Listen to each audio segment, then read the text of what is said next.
Okay, live sound horror stories. Yeah, I have a few. Most of the mixes I've done, a few thousand mixes, stopped counting after a while. Most of the mixes I've done, let's say with bands, because there's multiple instruments and microphones on stage and stuff.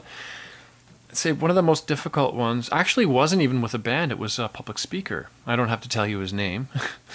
But the MC gets up and he holds the microphone and he goes, "Hey, everybody, here he is, Mr. Whatever." So the guy came out and the MC was like right on the microphone. He sounded loud and clear. The guy comes out, does a drum solo. First of all, the guy comes out and says, "Take all the microphones away from my drum kit." I was like, "Really? You don't want mics on the drum kit? People aren't going to hear it at the back." There was like 300 people in this room. It was like 25 feet wide and maybe 90 feet long. And we had 300 people in there. And they were crammed in that particular room. I was like, "Well, at least can we mic the kick?" "No, no microphones on my kit." I'm like, "Okay." And Yamaha actually sponsored the event. So I'm like, I don't get to actually do any mix. And what am I doing here, right? I'm operating a microphone, right?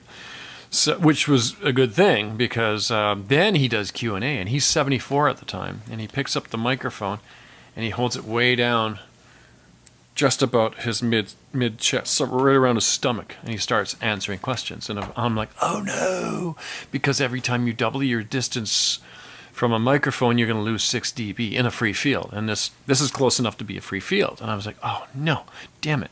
And so people were coming up to me, "Can you put another microphone on?" I'm like, "Well, then we have 2 open microphones and the laws of physics and blah, blah, blah." And so I said, "No, one microphone just has to be brought up. Someone just has to tell him to put the microphone closer."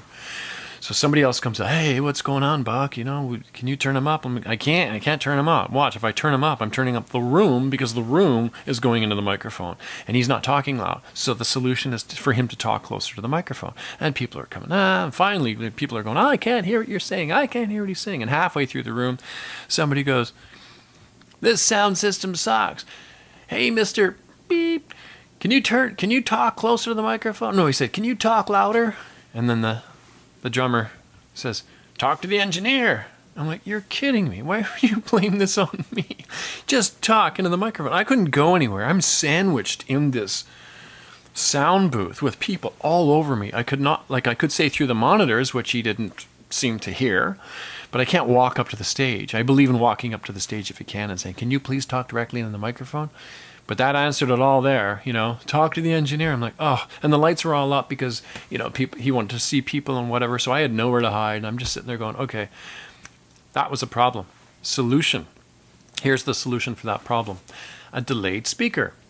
Now, I blame myself partially because if I asked enough questions at that time, and I do now, but I didn't at the time, I would have said, "How many people? Standing room only? We're going to need a delayed speaker."